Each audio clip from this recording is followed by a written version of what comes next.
Mari kita bersatu dalam doa.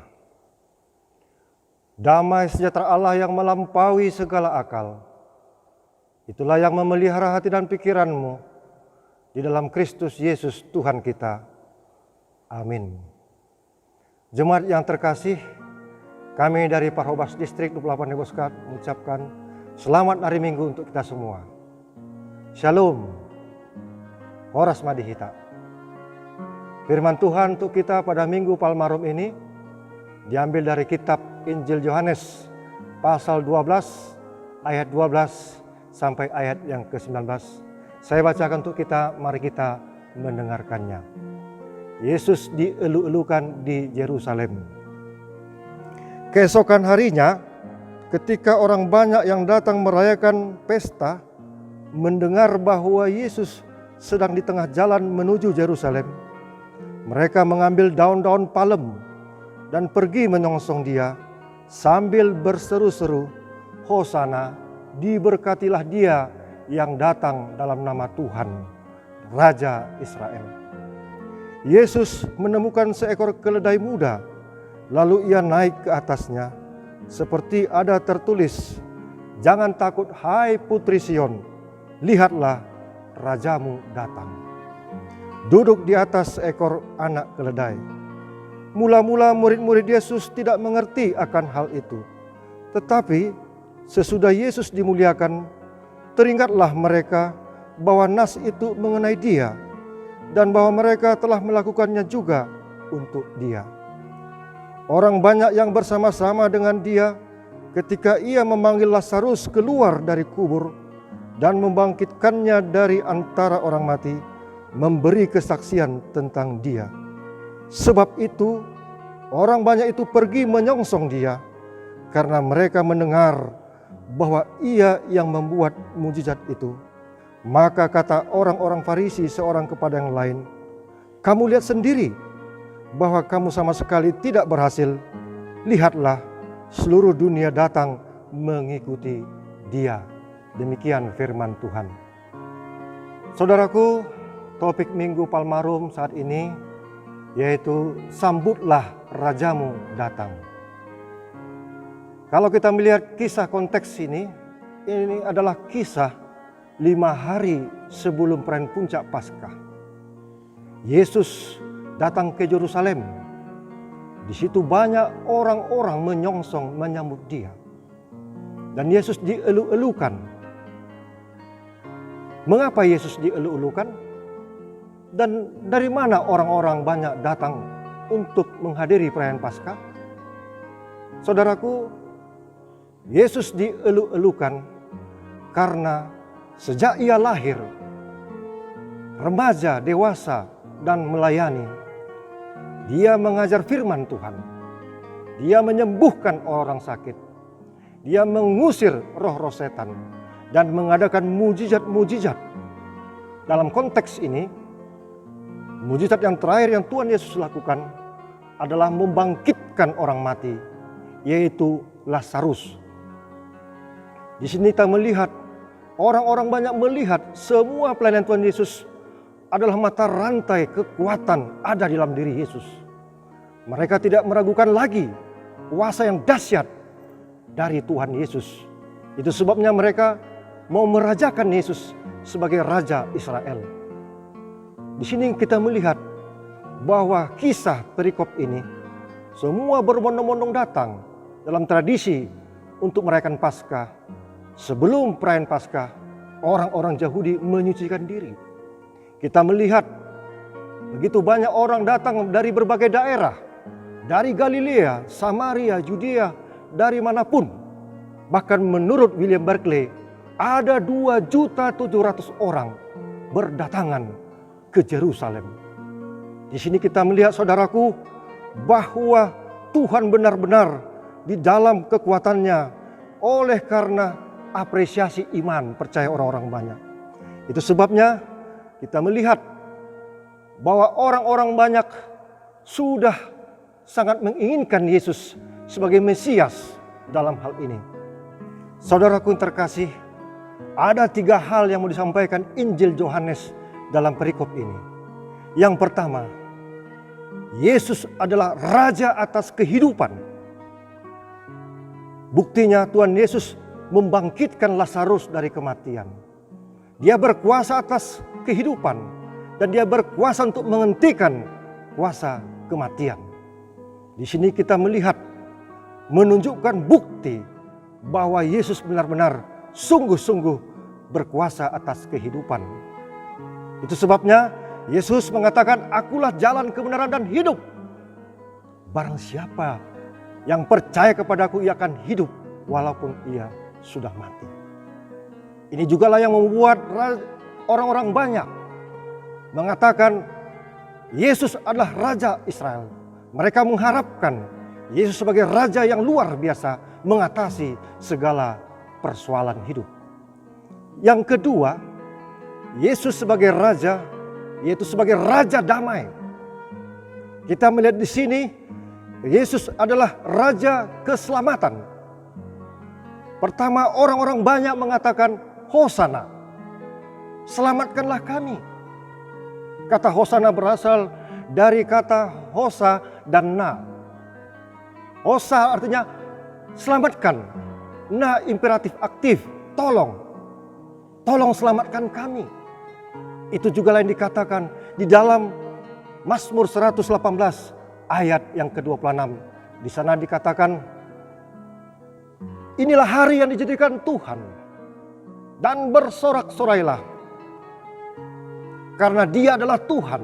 Ya Tuhan, berikanlah kami keselamatan. Ya Tuhan, berikanlah kami kemujuran." Diberkatilah orang yang datang di dalam nama Tuhan. Itu sebabnya semua orang mengatakan Hosana. Semua orang. Dan sambil melambai-lambaikan daun-daun palem. Luar biasa sekali. Begitu banyak orang mengucapkan Hosana. Kata Hosana di sini dudukannya adalah, selamatkanlah kami, bagaikan seperti orang yang minta tolong bila dia tenggelam. Tolong, tolong. Lalu yang bersangkutan melihat ada yang menolong, dan diberkatilah orang yang dalam nama Tuhan menolong yang bersangkutan. Demikianlah orang-orang Israel memohon pertolongan Tuhan karena mereka dalam penindasan bangsa Romawi. Yang kedua dikatakan, diberkatilah dia yang datang di dalam nama Tuhan. Di sini kita melihat, saudara-saudaraku, bahwa orang-orang Israel membutuhkan figur. Orang yang datang di dalam nama Tuhan ialah Yesus yang penuh kuasa tadi. Dia layak menjadi panglima untuk berperang melawan bangsa Romawi. Dan yang ketiga kita lihat di sini, ucapan orang-orang banyak, Raja Israel. Saudaraku, dalam Zakaria pasal 9 ayat 9 dikatakan, dengan suara nyaring, bersorak-sorailah hai putri Sion, bersorak-sorailah hai putri Yerusalem. Lihat, rajamu sudah datang. Ia adil dan jaya, dan ia diberkati dari Tuhan. Ia lemah lembut, ia mengendarai seekor keledai muda. Itulah penggenapan. Jadi sesungguhnya Yesus adalah Raja Israel, penggenapan dari seluruh nubuat-nubuat yang sudah ada. Di sini kita melihat, saudara-saudaraku, bahwa Tuhan adalah Raja penyelamat, Juru selamat. Demikian lanjutan daripada orang-orang banyak mengatakan Yesus layak jadi Raja Israel. Dan saudaraku, selama ini Yesus menyingkir ketika dipaksa untuk menjadi Raja Israel. Ketika Yesus menyembuhkan orang sakit, mereka melihat ada kuasa. Ketika Yesus memberikan ribuan makanan, minuman, orang-orang banyak juga ingin mengangkat Yesus, dipaksa menjadi Raja Israel. Dan ketika dia berhadapan dengan para imam-imam dan para orang-orang Farisi, kita melihat Yesus menyingkir dari hal itu. Tapi untuk kali ini Yesus menjadi Raja. Dia mengapresiasi semua apa yang dikatakan oleh orang-orang banyak. Dan itu menjadi satu kebenaran karena mereka melihat dari hati yang tulus ikhlas dan melihat kuasa Tuhan di dalam dirinya. Dan yang ketiga, saudaraku, Yesus adalah Raja damai. Mengapa? Karena Yesus menaiki, mengendarai seekor keledai. Hewan keledai adalah hewan yang mulia, yang membawa misi damai. Dalam tradisi kerajaan-kerajaan, ketika seorang raja menaiki keledai, itu membawa misi kedamaian, misi damai. Keledai itu juga simbol daripada membawa kedamaian. Yesus tidak memakai kuda. Kuda identik dengan simbol kekuasaan, simbol daripada perang. Tuhan Yesus tidak membawa senjata. Dia membawa damai. Dia penuh dengan lemah lembut dan penuh kasih. Di sini kita melihat kalau di dalam kitab Matius, mereka tidak hanya melambai-lambaikan daun-daun palem yang menandakan kemenangan. Kitab Matius juga memberikan pakaian. Pakaian itulah identitas diri.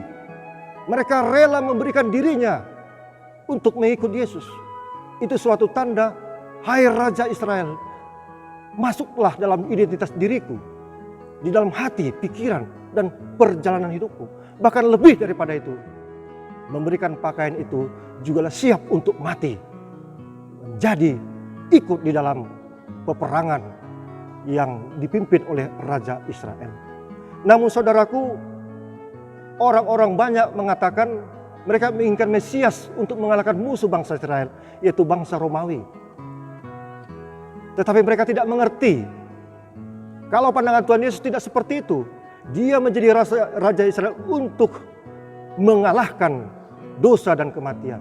Untuk menyelamatkan manusia dari dosa dan kematian bagi umat Israel dan seluruh dunia.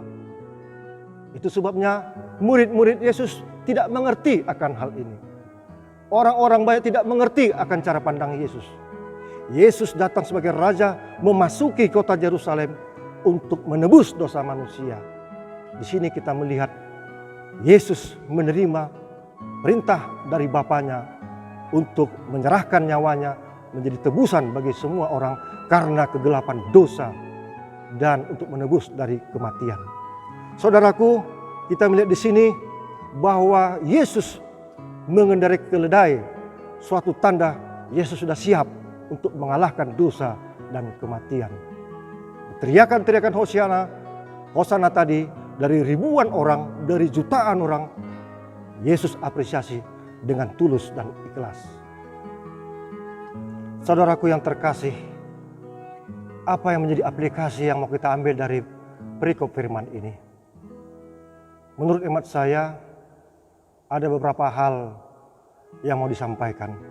Yang pertama, Yesus adalah Raja keselamatan. Kita melihat sini, kita percaya dan yakin Yesus adalah Raja atas kehidupan, Raja atas keselamatan. Bagaimana iman percaya kita, Bapak Ibu, saudara-saudara sekalian? Apakah kita masih baru percaya akan Tuhan Yesus sebagai Mesias? Ataukah kita sudah terus-menerus percaya akan Tuhan Yesus adalah Mesias? Ataukah kita percaya pada Yesus sampai ajal menjemput kita? Hendaklah saudaraku, jangan kita percaya lalu di tengah jalan kita meninggalkan Dia. Kita harus siap percaya akan Yesus sebagai Mesias, penyelamat. Dialah yang punya kuasa yang mengatasi segala persoalan hidup kita. Saat ini kita mengalami banyak pergumulan, terutama dalam kondisi menghadapi virus corona ini. Firman Tuhan berkata dalam Filipi 4 ayat 13. Di sana dikatakan, segala perkara dapat kutanggung di dalam Dia yang menguatkan aku. Roma 12 ayat 12 di sana dikatakan, bersukacitalah dalam pengharapan, sabarlah dalam kesesakan, dan bertekunlah di dalam doa. Banyak lagi firman Tuhan yang menguatkan kita menghadapi virus corona ini. Kita berdoa dan kita yakin bahwa Tuhan Yesus akan menghentikan virus corona ini. Amin. Mari Bapak Ibu, Sembari kita juga mewaspadai virus corona ini. Kita harus memiliki kewaspadaan yang tinggi agar kita saling melindungi, saling bahu-membahu, dan saling memberikan pikiran yang terbaik untuk sesama kita. Hal yang kedua yang mau kita aplikasikan adalah bagaimana dengan ibadah-ibadah kita selama ini. Peribadahan kita selama ini. Selama ini kita beribadah di gedung gereja. Lewat ibadah di rumah-rumah kita mengevaluasi diri. Sampai di mana motivasi kemurnian ibadah kita kepada Tuhan Yesus. Adakah hati kita melekat kepada hati Yesus dan pengajaran-pengajarannya? Yang kedua, bagaimana kita beribadah di rumah-rumah saat ini? Kaum bapak ibu orang tua yang menjadi petugas ibadah. Ini suatu hal yang positif, membangun iman percaya kita, membangun ibadah kita bersama-sama dengan keluarga.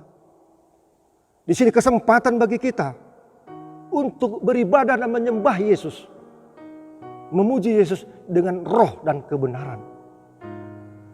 Apabila kita sudah menyembah, beribadah dalam roh dan kebenaran, maka Roh Kudus akan datang dan memberikan petunjuk pengajaran-pengajaran Yesus yang hendak kita lakukan.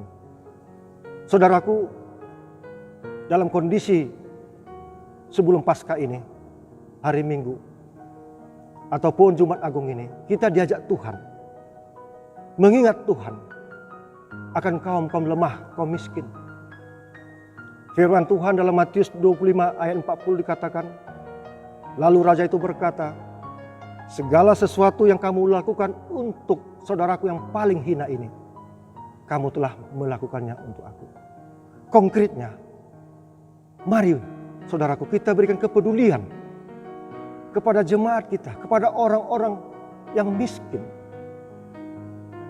Apa yang bisa kita perbuat untuk berkorban, memberikan yang terbaik untuk Tuhan lewat bantuan, penyerahan bantuan kepada jemaat-jemaat kita.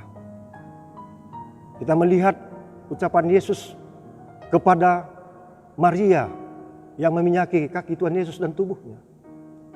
Yesus mengatakan, biarlah dia melakukan hal itu. Ini suatu tanda akan penguburanku. Orang miskin ada tetap di tengah-tengah kamu, tetapi aku tidak selalu berada di tengah-tengah kamu. Ini suatu anjuran pengajaran Yesus. Mari kita bantu orang-orang miskin. Terima kasih untuk gereja-gereja yang sudah memberikan kepedulian, pemberian bantuan kepada yang rawan pangan logistik. Terpujilah nama Tuhan. Ini hal yang luar biasa. Yang ketiga, aplikasi yang mau kita ambil adalah kita beribadah kepada Tuhan, tapi kita juga menyingkirkan niat-niat jahat, menyingkirkan kefasikan. Dalam ayat terakhir dikatakan bahwa orang-orang Farisi mencoba menghambat Tuhan Yesus dalam rencana Tuhan yang indah itu. Kita harus menyingkirkan kefasikan, menyingkirkan niat-niat jahat lewat iman kita kepada Tuhan. Hendaklah kita beribadah, menambahkan kesalehan kita, menambahkan iman kita, sukacita kita untuk Tuhan Yesus. Disinilah peranan kita, saudaraku. Kita harus menyingkirkan, sudah saatnya kita singkirkan hal-hal yang tidak berkenan di hati Tuhan. Saudaraku yang terkasih, saya mengakhiri firman ini dengan mengatakan terkait pada Tuhan Yesus. Yesus pernah berkata, akulah gembala yang baik. Yesus adalah terang dunia. Yesus adalah pintu bagi domba-domba. Yesus adalah jalan kebenaran dan hidup. Yesus adalah pokok anggur yang benar. Yesus adalah roti kehidupan. Yesus adalah air kehidupan. Yesus adalah domba Allah. Yesus adalah raja di atas segala raja. Dan Yesus adalah Tuhan dari segala Tuhan. Yesus adalah kehidupan bagi kita semua. Jesus my King. Jesus my Shepherd. Jesus my answer. Yesus adalah jawaban dari segala pergumulan kita. Amin. Kita berdoa. Bapa di sorga yang maha baik, Engkaulah Raja bagi kami, Engkaulah Mesias, Raja damai yang membawa kami ke dalam kelepasan, keselamatan dari dosa dan kematian. Firman-Mu saat ini Tuhan menyapa kami, agar kami mau menyambut Tuhan sebagai Raja yang sudah datang. Tuhan telah menghadirkan kerajaan-Nya ketika Yesus melayani di dunia ini. Yesus adalah Rajanya yang menyapa kami semuanya. Bapa di surga, saat ini kami berdoa secara khusus untuk Presiden kami Bapak Joko Widodo beserta seluruh jajarannya sampai ke tingkat bawah.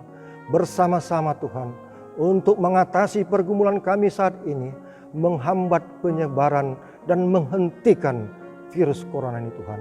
Kiranya Tuhan segeralah Engkau menolong kami, selamatkanlah kami dari virus corona ini di tengah-tengah bangsa dan negara kami. Saat ini Tuhan, kami juga berdoa untuk pimpinan HKBP dari Epue Purus sampai kepada pimpinan jemaat, sampai kepada basis, yaitu orang tua tiap-tiap keluarga. Agar kami semakin disiplin menghadapi virus corona ini. Agar kami tetap seiring sejalan, sehati sepikir, bersama-sama mengatasi virus corona ini Tuhan. Ya Bapa, kami juga berdoa untuk para jemaat-Mu, gereja-Mu yang membuka hatinya, membuka sikapnya untuk menolong orang-orang miskin, orang-orang yang berkekurangan dalam pangan, logistik mereka Tuhan. Tolonglah orang-orang yang lemah terselamatkan melalui bantuan-bantuan dari gereja maupun orang-orang yang percaya. Saat ini Tuhan, kami juga berdoa untuk para dokter dan para medis yang terus berjuang di lapangan untuk mengobati, merawat, menyembuhkan pasien-pasien. Bapa di sorga, biarlah seluruh rakyat Indonesia ini saling bahu-membahu, saling melindungi dirinya Tuhan, dan disiplin dalam mengatasi virus corona ini. Bapa di sorga, kami juga berdoa untuk Bapak Preses kami Distrik 28 Deboskap yang senantiasa sigap Tuhan untuk memberikan kebijakan-kebijakan sehingga semua gereja-gereja di jajaran Deboskap ini seiring searah dalam kebijakan Preses kami.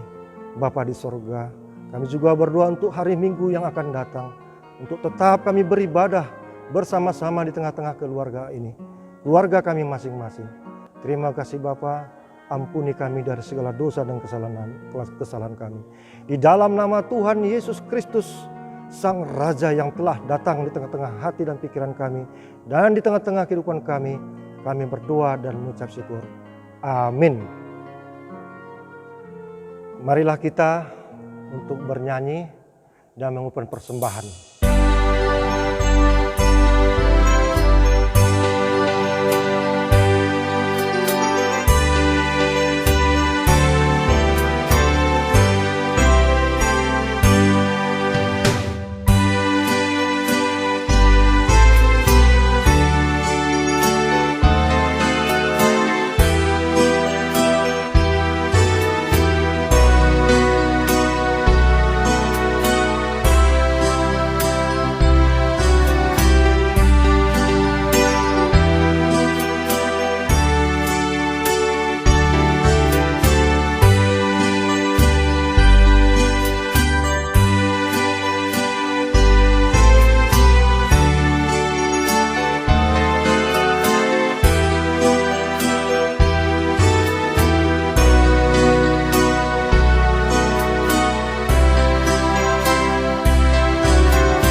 Marilah kita berdoa untuk menyerahkan persembahan kita kepada Tuhan.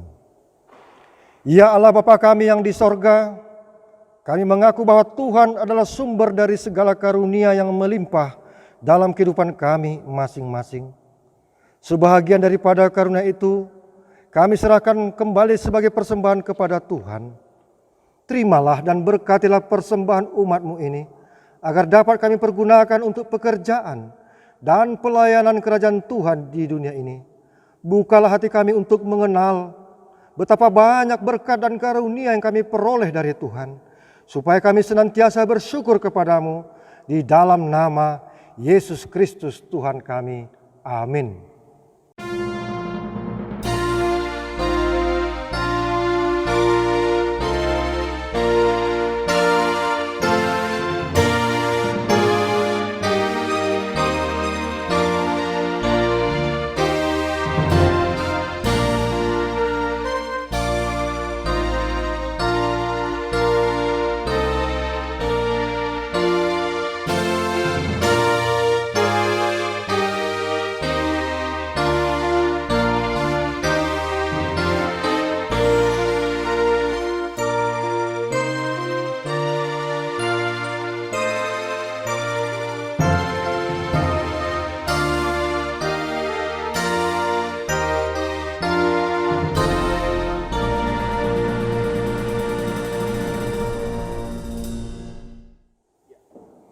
Bapa kami yang di sorga, dikuduskanlah namamu, datanglah kerajaanmu, jadilah kehendak-Mu di bumi seperti di sorga. Berikanlah kami pada hari ini makanan kami yang secukupnya, dan ampunilah kami akan kesalahan kami, seperti kami juga telah mengampuni orang yang bersalah kepada kami. Dan janganlah membawa kami ke dalam pencobaan, tetapi lepaskanlah kami daripada yang jahat.